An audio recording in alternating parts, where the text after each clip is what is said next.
back. So today we are going to be working on, of course, Losi. Trying to dial it in. So there's a couple things I'm going to do.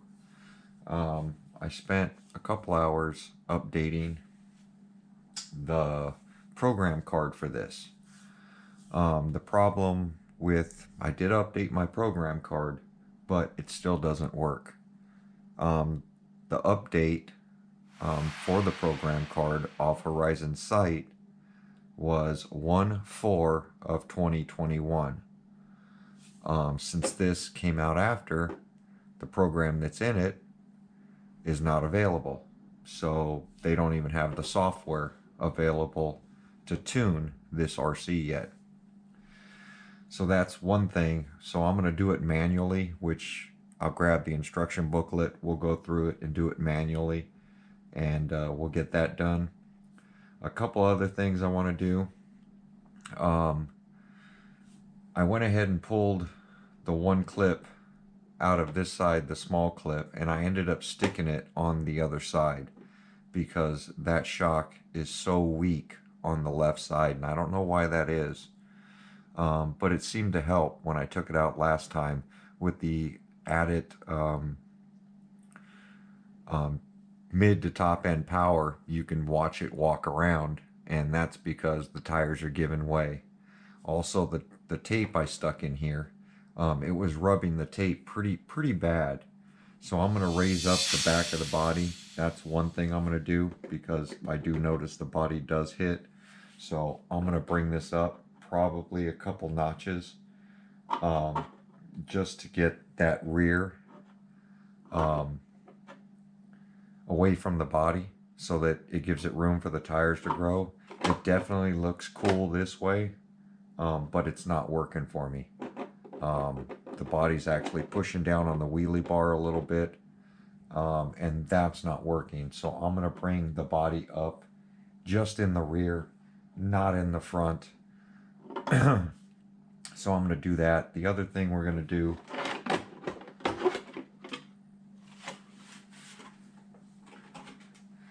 is the way I test my suspension. When you push down on the wheelie bar here, which should be dead center, you want the front to pick up both wheels.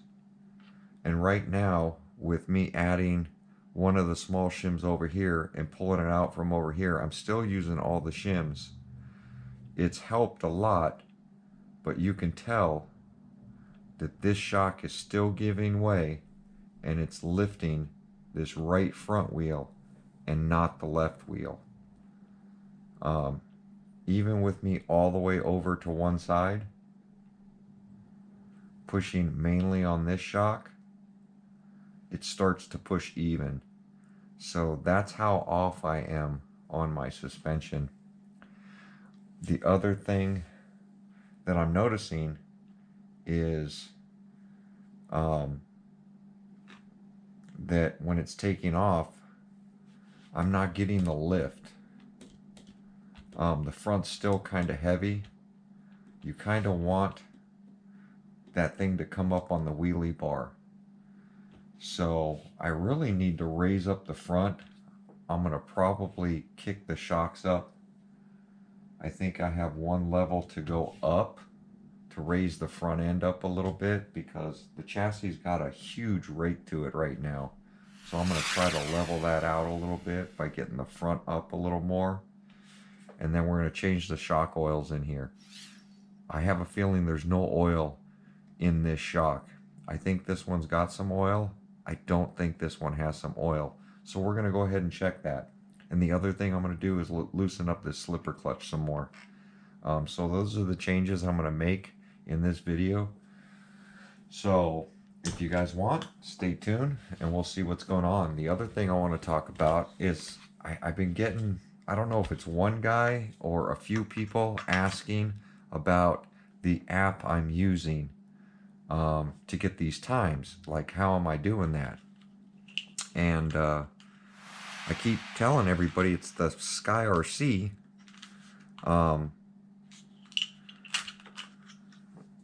data analyzer, performance analyzer. So here's the Sky RC. It's a GSM020 by Sky RC. The app is GNSS GPS, and you can download the app and then hook to this, sync to this via Bluetooth. So the only time your phone needs to be hooked to this thing is when you start it and you stop it. You can turn off your phone after that and then keep it in your pocket. Now you do have to remember to, after you're done, to go into the app and then turn. The only way you can turn this on and off is through the app. So there's a lot of videos on this. This is a very good tool when speed running, because you can use the track mode and that'll give you top speed. And it has a drag race mode, and you can put in your times. You don't have to do the 132 feet. You can do, you know, the 6 feet. You can do 10 feet and get your launches down. You can do, you know, half the 132.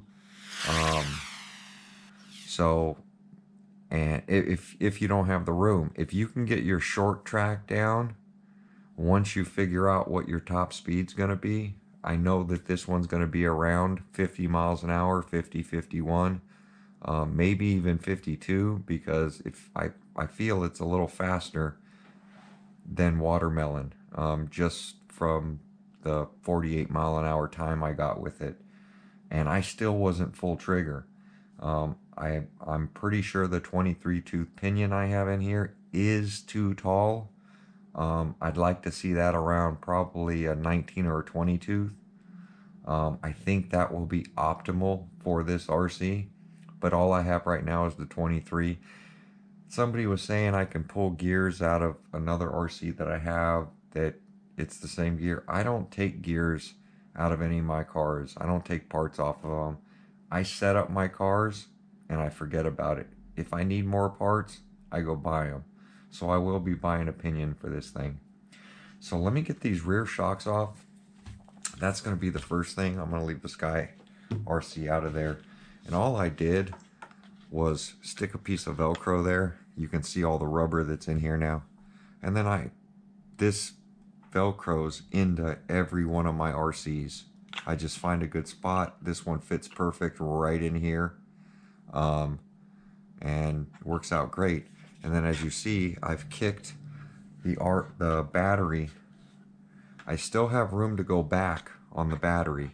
So right now the battery's kind of in the middle between the battery tray I have in here.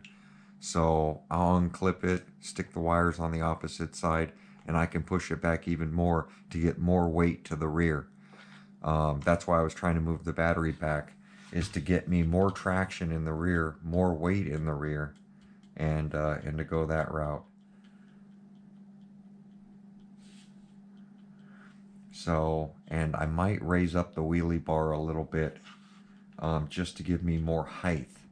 Right now it's not pulling the wheels at all, which is surprising, which is letting me know that I don't have traction.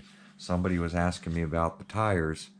The tires are wearing way better, and they still have plenty of meat on them compared to the stock DR10 ones. The DR10 ones would have been gone. And looking at the slash tires on the new drag slash coming out, you can see the ripples in the tire with people showing it. That's exactly how the DR10 was. It had those little ripples in it. And what happens is it's a really thin compound tire that stretches a lot. And I have a feeling they're going to wear out a lot. So be prepared for that on the drag slash. But first thing we're going to do is, let me get the tool out of my pocket because I still have it in my pocket. We're going to loosen up this slipper clutch a lot, because I took, I think, a good turn out of it, and I still wasn't getting much slippage, which is letting me know that this motor just doesn't have the torque or I don't have the grip.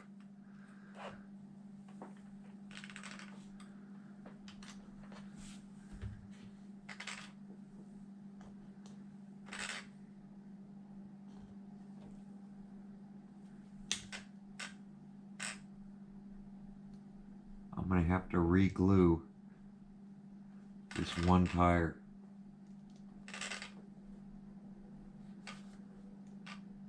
Yeah, the glue is coming off this tire. Let me pull this tire off. I'll show you what's going on. Check your tires every time. So I'm looking at some funny spots here. This funny glue spot. It's like the glue missed it. I can pull up the tire on some of these spots. Especially right there. See right here? See how it's closed? And I can pull it up, letting me know that the tire's starting to come unglued. Especially right here where they got the glue all over the rim. So I think I'm going to re-glue the backside. The face looks perfect.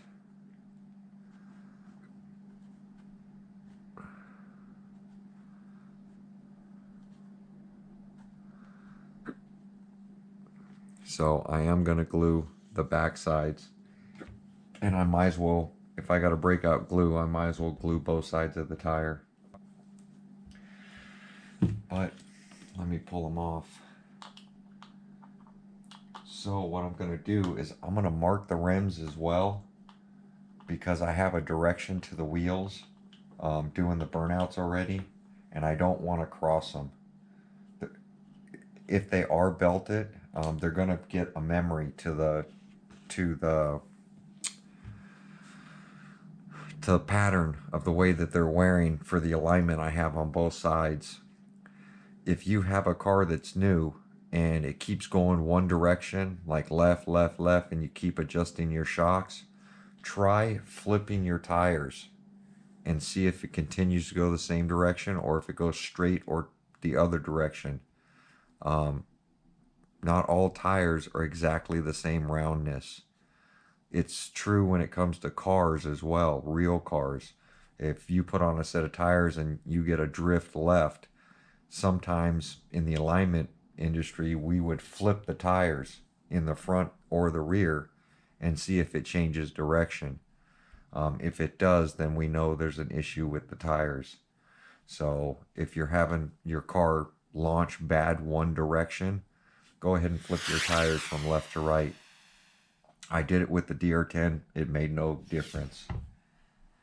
But let me get these marked.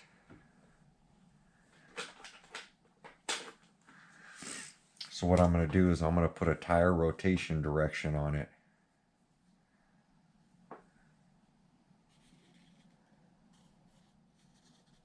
And I do it in a couple spots, just in case it gets wiped off.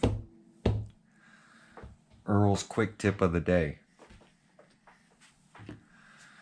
All right, let's get these shocks off.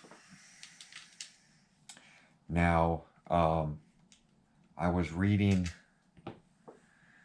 the part numbers for the upgraded parts list on this RC, and right now Horizon has the rear aluminum shocks, the upgraded shocks for this, so you can get rid of these clips. In stock right now. The part number is LOS 333001, which is the rear. The front part number is LOS 333000. And those are backward. I looked on eBay, Amazon, everywhere.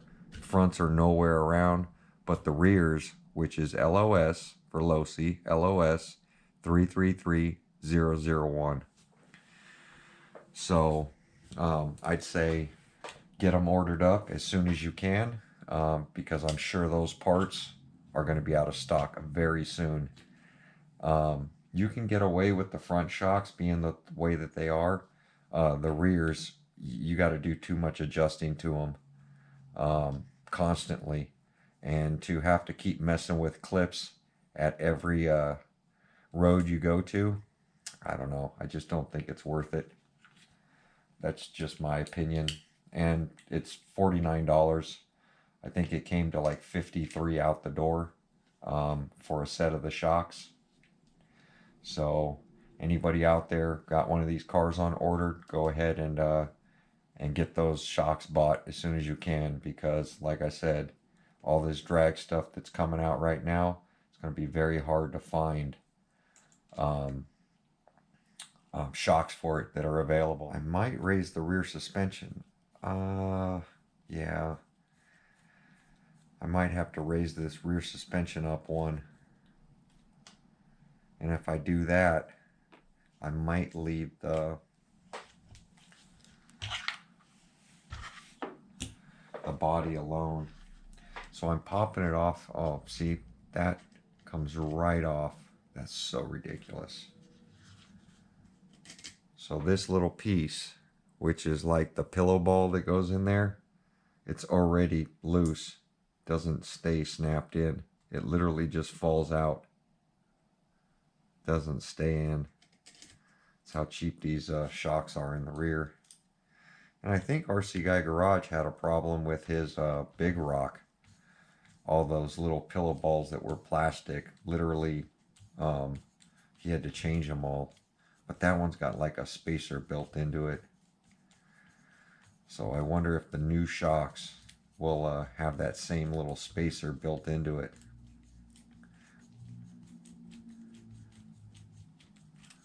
The way I'm marking the shocks is, since that piece came off, I'm going to leave it off and leave it on one. So this little pillow ball piece is my right shock. This is my left shock. I don't want to cross them at this point because I've already done tuning on them with the spring rate, which might change.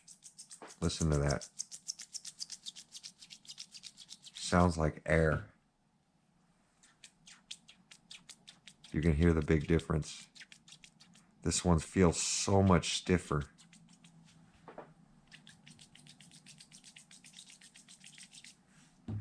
But we're going to pop them apart, and this is the one I'm curious about.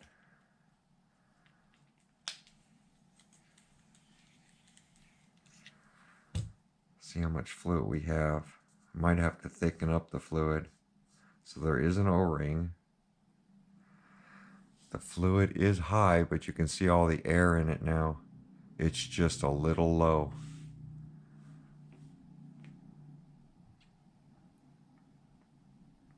Oh yeah, they got a... That's some thin fluid.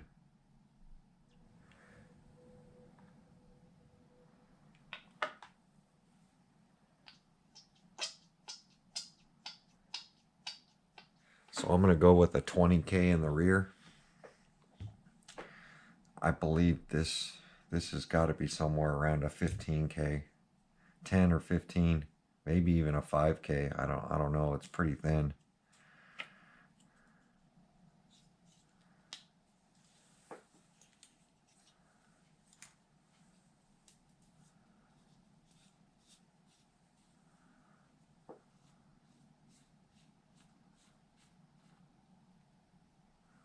Yeah, look how empty that is. That's way down.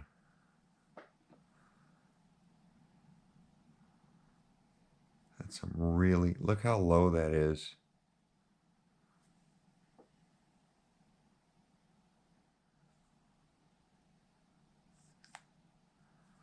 That stops at the top.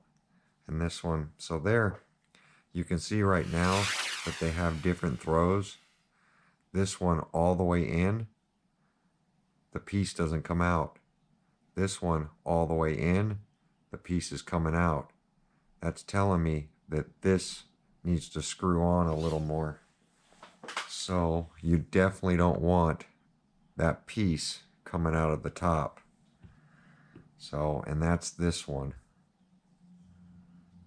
The one that's been feeling funny. So So we're going to try to tighten this up a little. Oh yeah, it wasn't all the way on.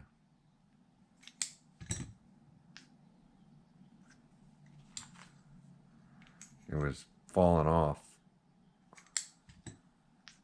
Now it doesn't come out of the top like it should be. I'm going to check this one. Yep, all the way tight. And that's why it's not coming out of the top. So just another thing to look for. Push them all the way in.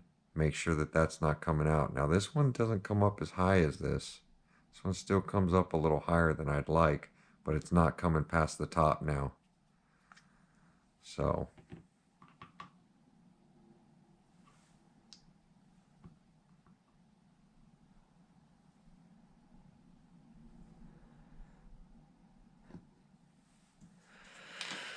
all right, let's get some fluid in it.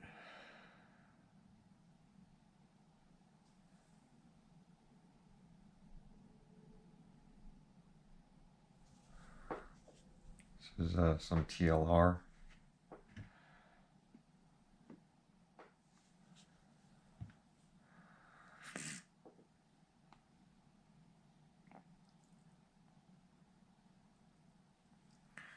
That sucked up a lot of fluid all the way at the top. Watch this. Half the fluid's gone.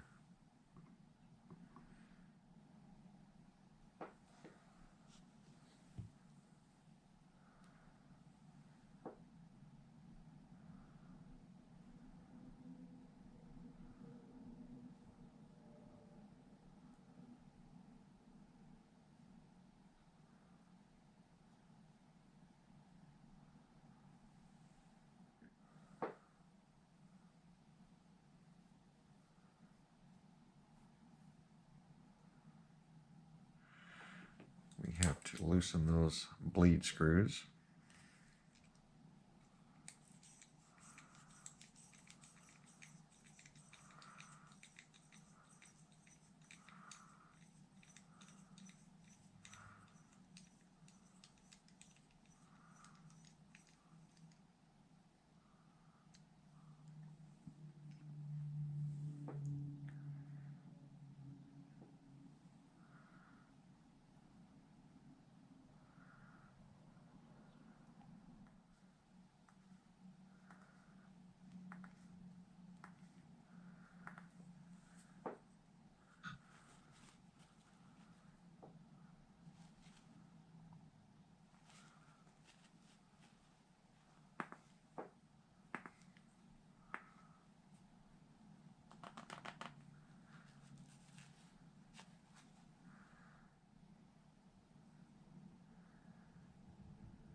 Feels pretty good. Might have had 20K in it, the same, but at least it's full now. You definitely don't want to put thick shock fluid in the rear. In the front, yes. The rear, nah. This one just goes together so much better.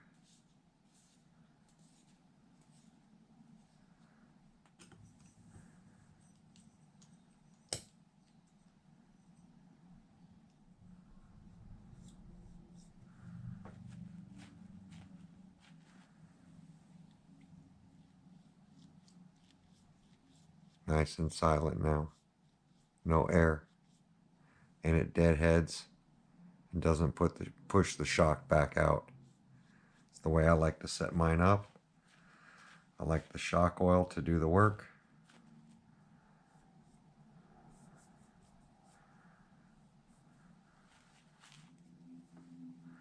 All right, let me get these put back on here. You guys already seen how the way I did it and bled it. So, be right back. All right. So, I'll show you what I've got going on. Just at the wheelie bar, just at the shocks, the body mount. Watch this. Dead center.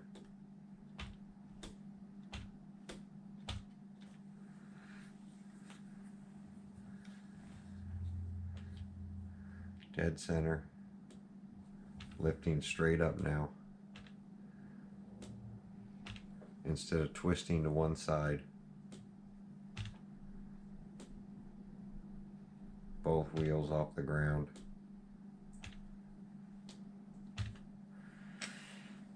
And we'll check the body fitment.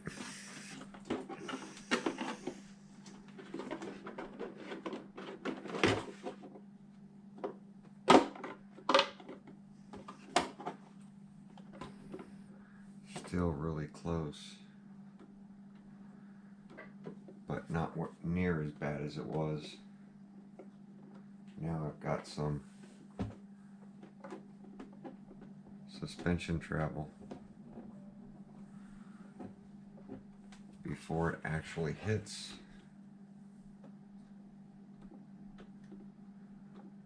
There we go.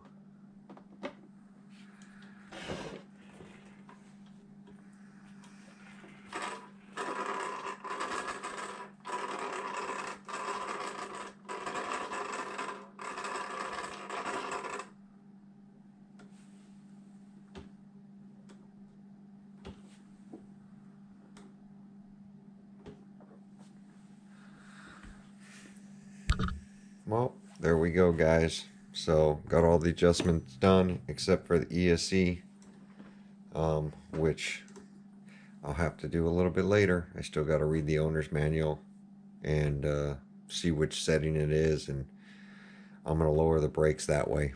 But there we go, guys. Like, comment, subscribe, and we will see you when we're out testing this again. Thanks for watching.